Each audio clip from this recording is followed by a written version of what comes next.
Flat white or fuck off. So the first thing to really warn people about is there is bad language in this presentation. So I mean, if you guys haven't got the note now, there will be some naughty language, not too much.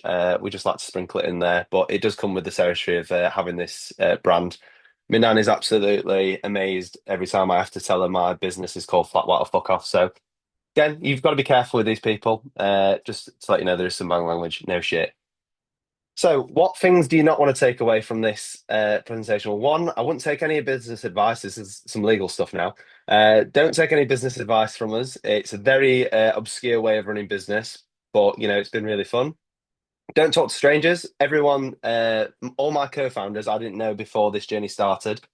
So it's always good to tell the kids, don't talk to strangers. It can be dangerous. They could have sold my kidneys for all I know, but they didn't. So that's really nice. And don't think this is my norm. This is by no means my norm at all. This is all very new to me. So we'll see how we get on.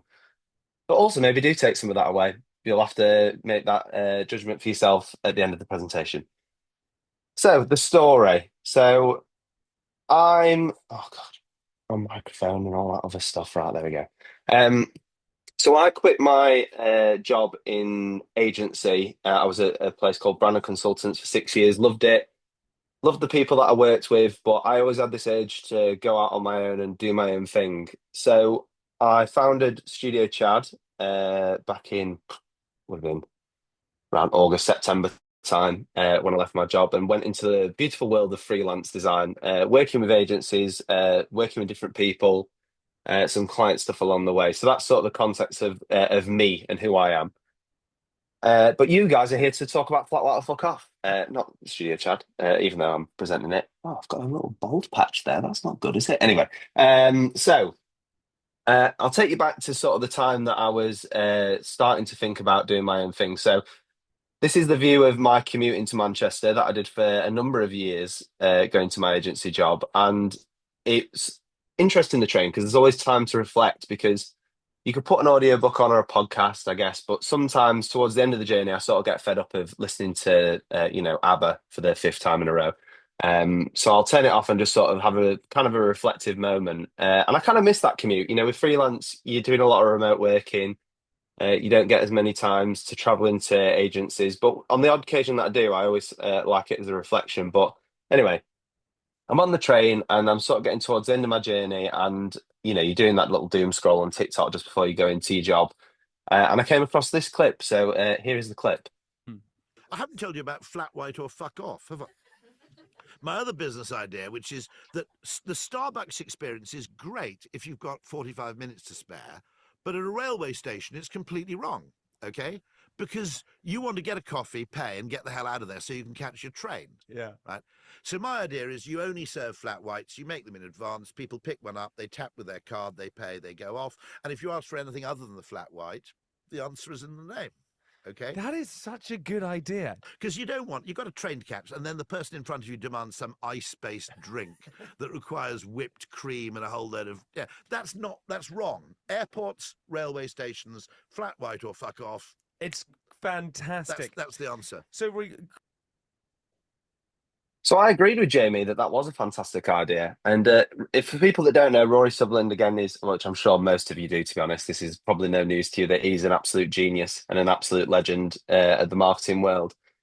But he says a lot of these sort of jokey concepts, and it's always kind of prove a point of sort of if you're going to do one thing or alienate an audience, that's actually really disruptive and can bring a new perspective. Again, he talks about the opposite of a good idea is another good idea, which I always resonate massively with that.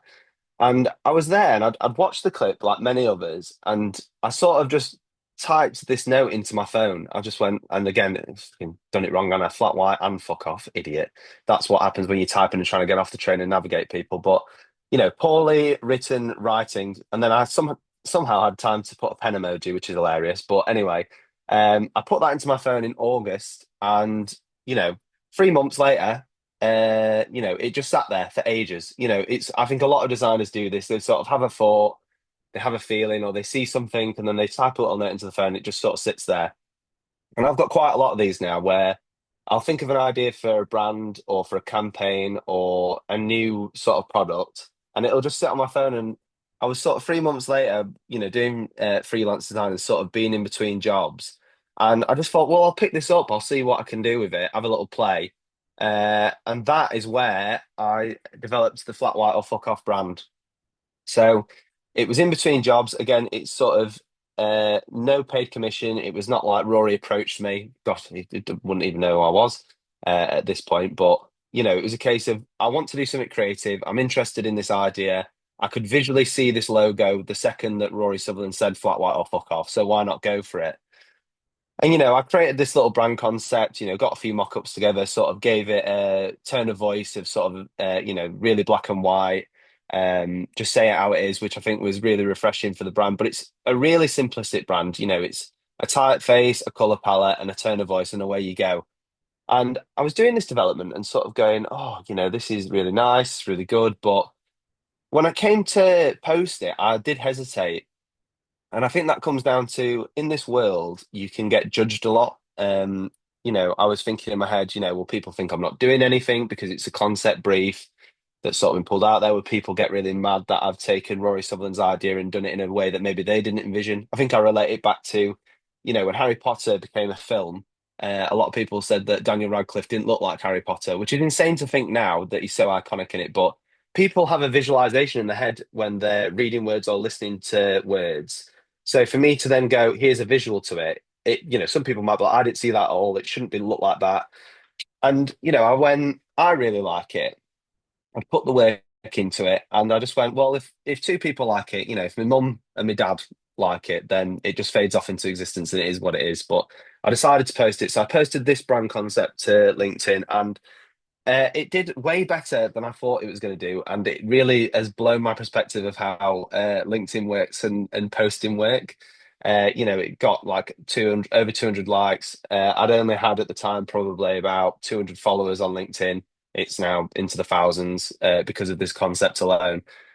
But yeah, tagged Rory in it, sort of said, it's just a bit of concept, bit of cutting room floor, trying to be really apologetic about the work and sort of not put it as like a big deal.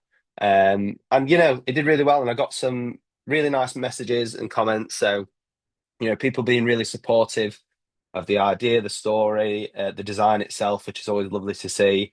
I even got personal messages from people, which is, I think, one of the biggest things you can do. If you see a great piece of work, a comment is great for engagement and they're online, but a personal message going, that's great work, not trying to sell you anything, not trying to do anything about it, just wanting to praise the work, that means the world to people. It really started to affirm that maybe there was something more in this.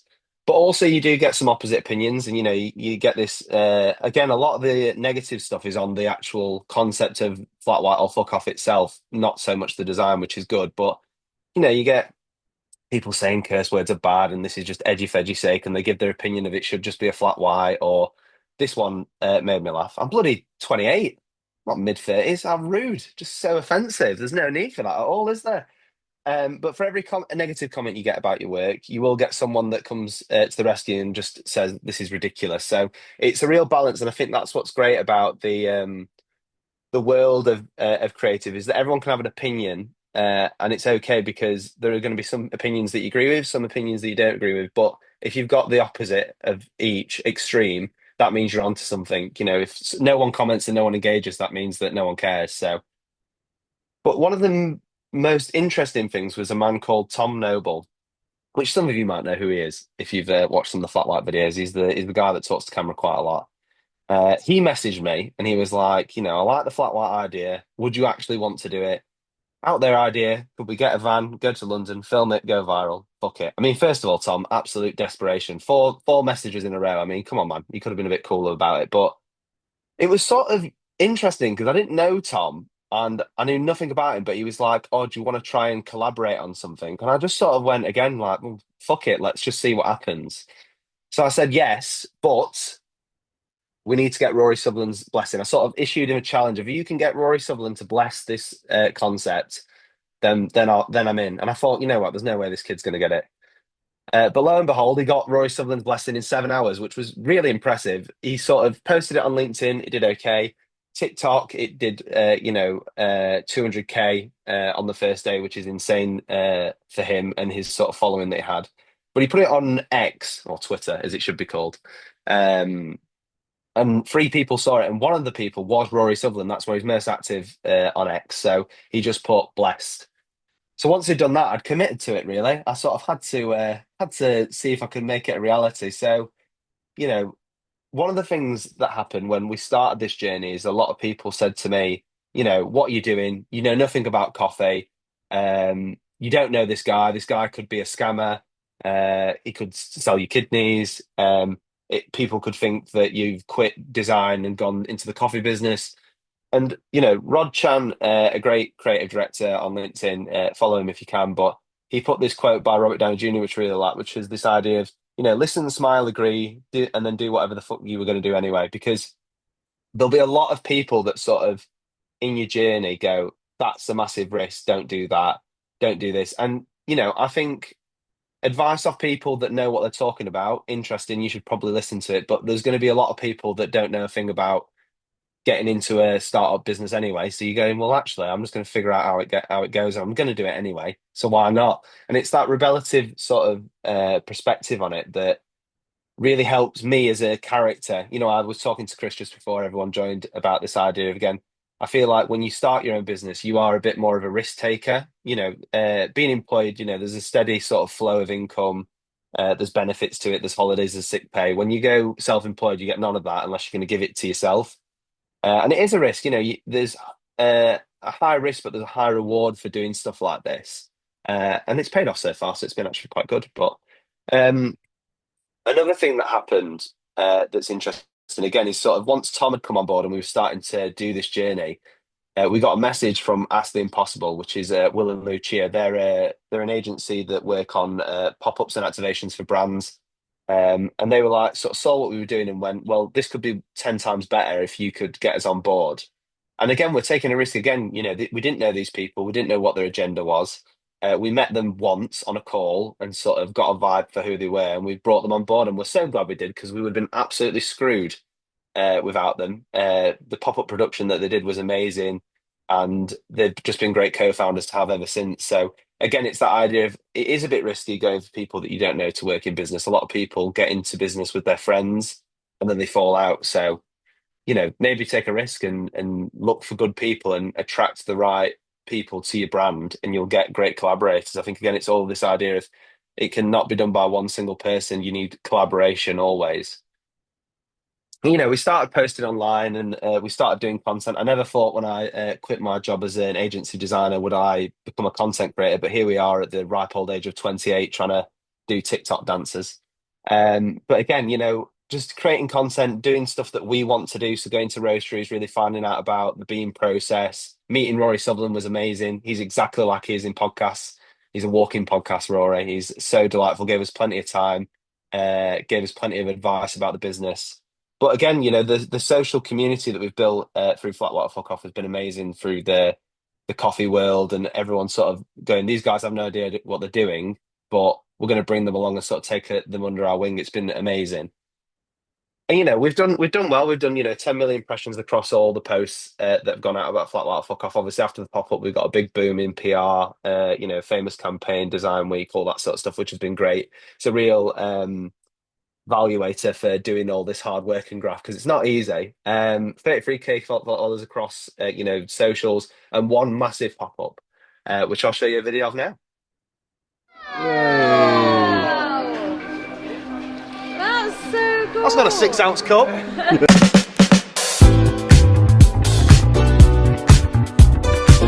Hello, I am Tom. I'm Charlie. I'm Will. And together we are launching Flat White or Fuck Off for one day only.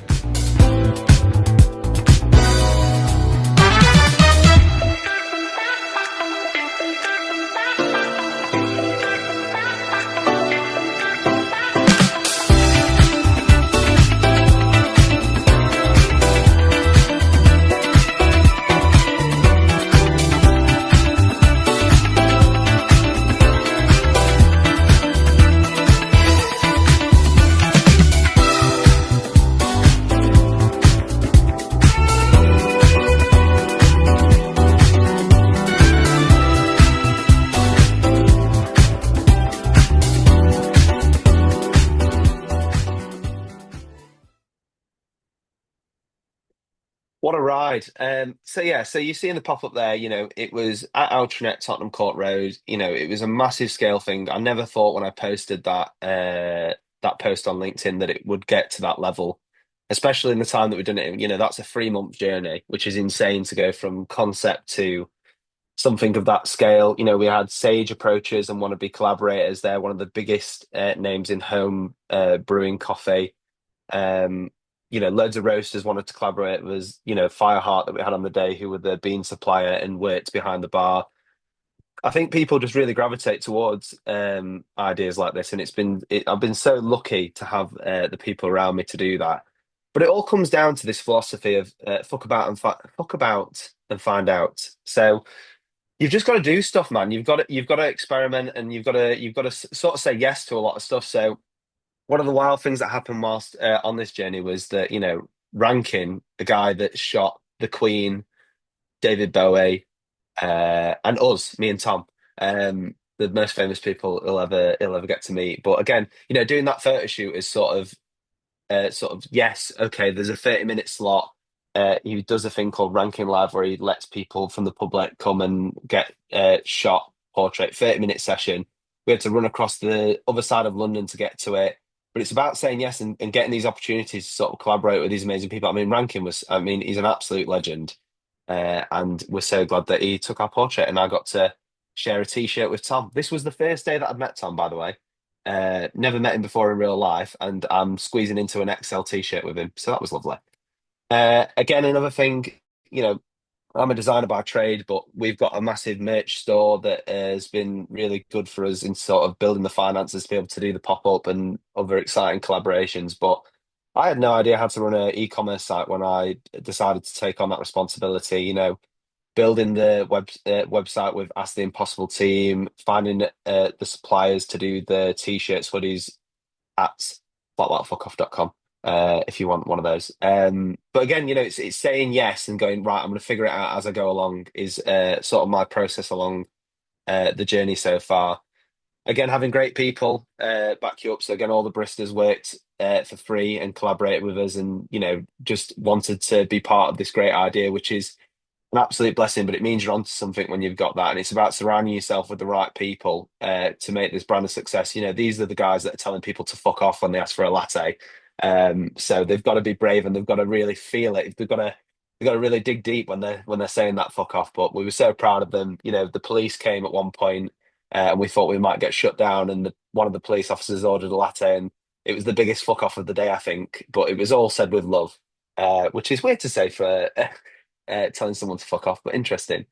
And again, just doing odd stuff. This brand is very liberating in terms of we can sort of get away with murder in a way.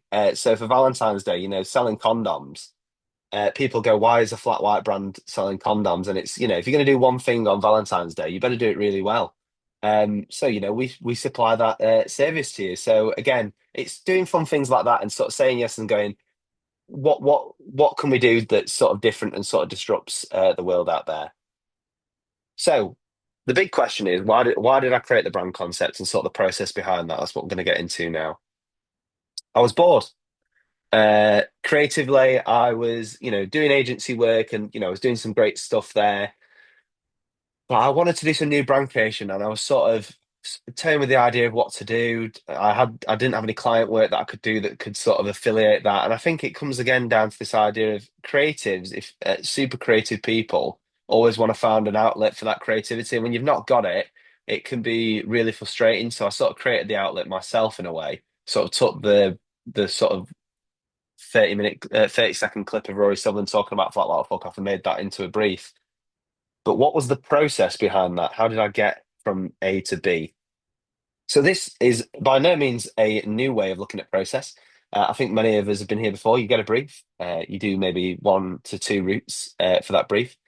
That's sort of the explore phase. And then we go into this idea of development. Again, we sort of take elements that we like or one route that we like. We work into the details of that and then we deploy and finalize as sort of the final step of how do we get that into where, whether that's a brand toolkit, activation, socials, all that other stuff. I didn't do any of that. I did none of it. Did none of the normal process. And that's not me going, the process is wrong or the process you shouldn't follow.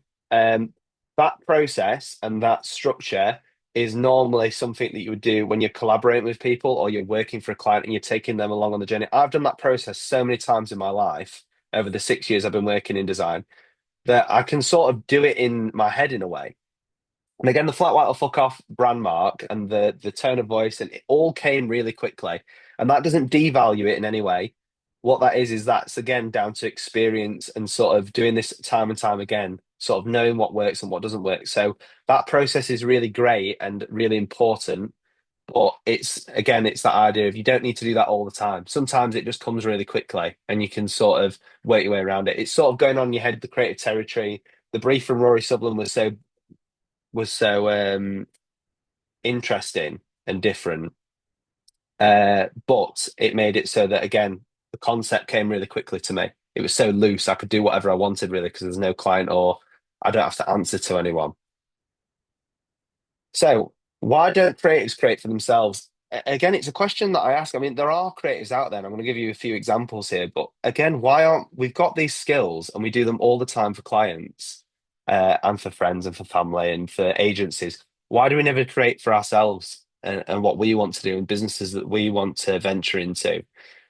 And you see it pop up now and again. So Robot Food agency in Leeds, they do a few briefs every so often that are about sort of disruptive things going on in categories. So this was again being disruptive in sort of a tinned food area, and it was all about this idea of doing a tinned food that was about the end of the world. Which, I mean, this day and age, I mean that's getting more and more likely that MPD will come sooner rather than later with what's going off, but it's a really interesting lens to take for such a traditional sort of format, this sort of tinned fruit and tinned food sort of long lasting.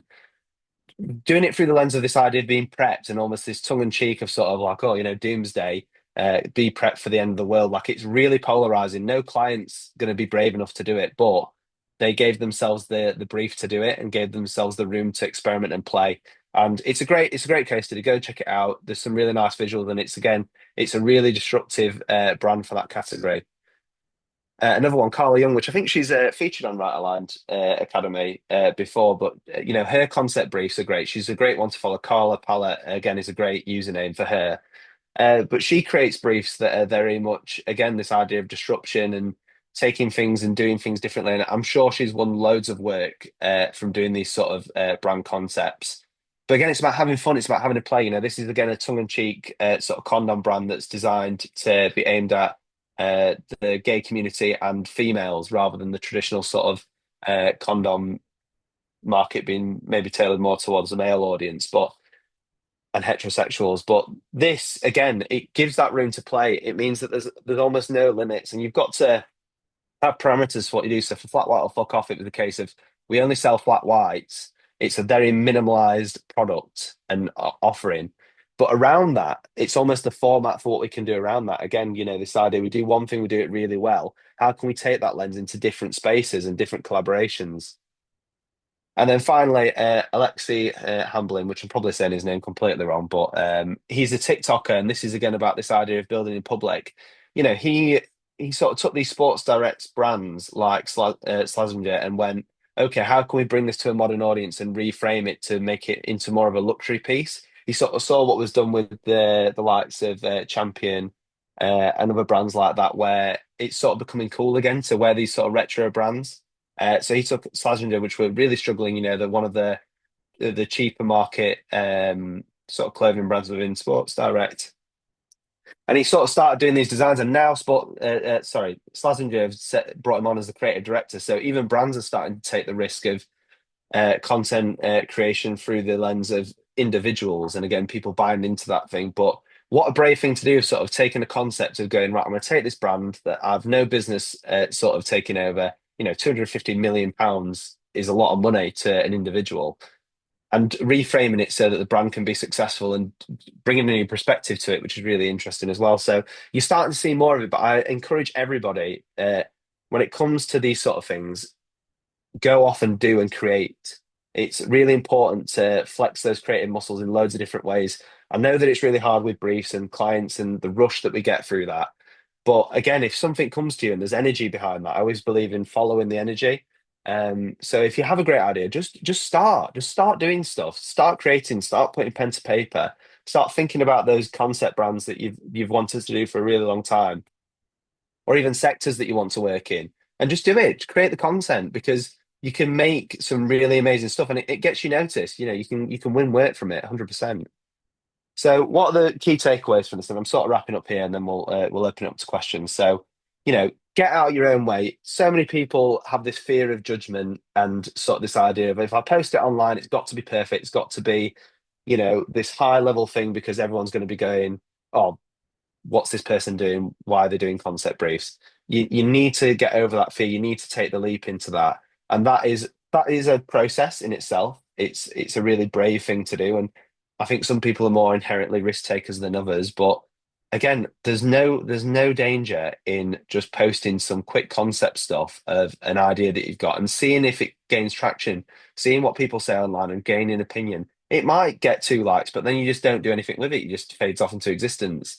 Or if it's something that you're really passionate about, you want to develop further, keep going at it because it will get better and you will find people that resonate with it. And again, this idea of for creating sake, there's this whole thing of like you've got to answer a brief, you've got to have a client, you've got to get paid for your creative work.